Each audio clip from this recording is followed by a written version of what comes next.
Colonel Thompson. Thanks for coming out today.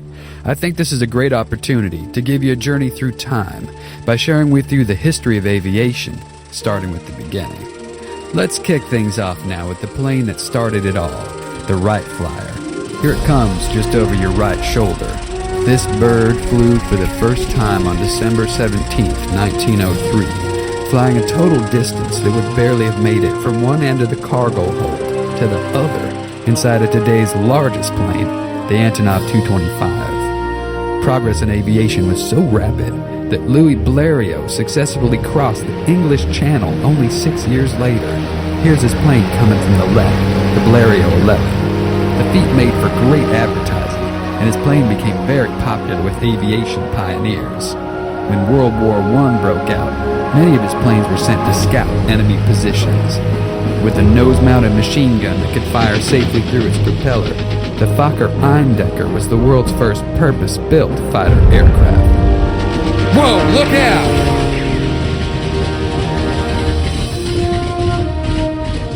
After the war, aircraft were quickly adopted for civilian use by airlines and mail services. The most important airliner ever took off for the first time 32 years to the day after the Wright brothers' first flight. The DC-3 was such a masterpiece of aviation engineering that it still flies for many airlines today, 80 years after its maiden flight. The old saying goes, the only replacement for a DC-3 is another DC-3.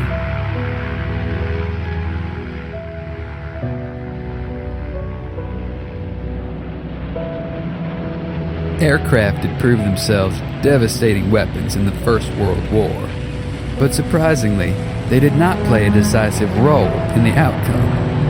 But all that changed in the Second World War. Air battles were waged on a scale we never saw before, and will never see again. Above you now flies every aircraft that was shot down during the Battle of Britain.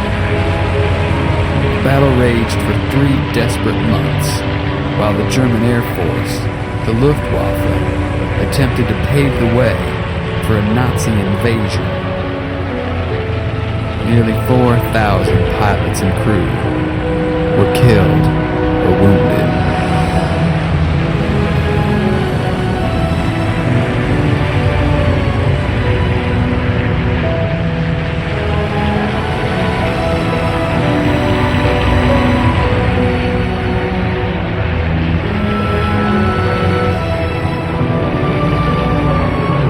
But the war also ushered in the Jet Age.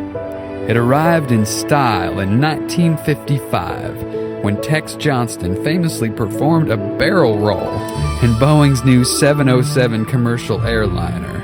Now here it comes from the right. This new plane cut travel times in half and made international travel routine. But to many, the height of the Jet Age was the introduction of the Concorde in 1976. For 27 years, the Concorde ferried passengers across the Atlantic in a short 3.5 hours. So fast that for those lucky few, the sun rose in the west.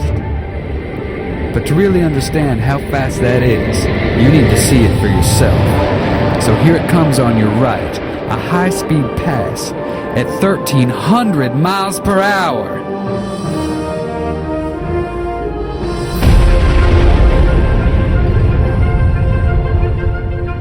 Now, the plane that I have the pleasure of flying is the F-22 Raptor.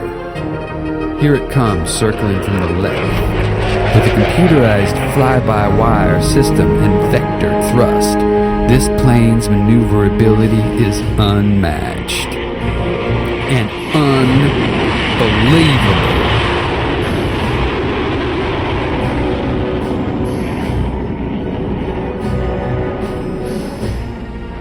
The F-22 is nearly invincible in a dogfight, but it's also a stealth, invisible to radar, and so quiet you might not notice it until it's already on top of you.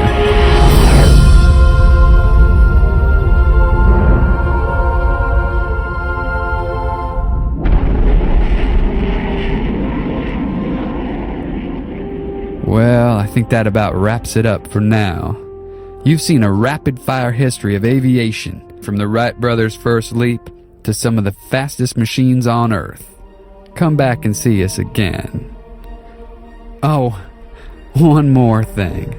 Remember how I mentioned the Wright brothers' first powered flight would barely have made it from one end of the cargo hold to the other inside the Antonov 225? Well, take a look behind him.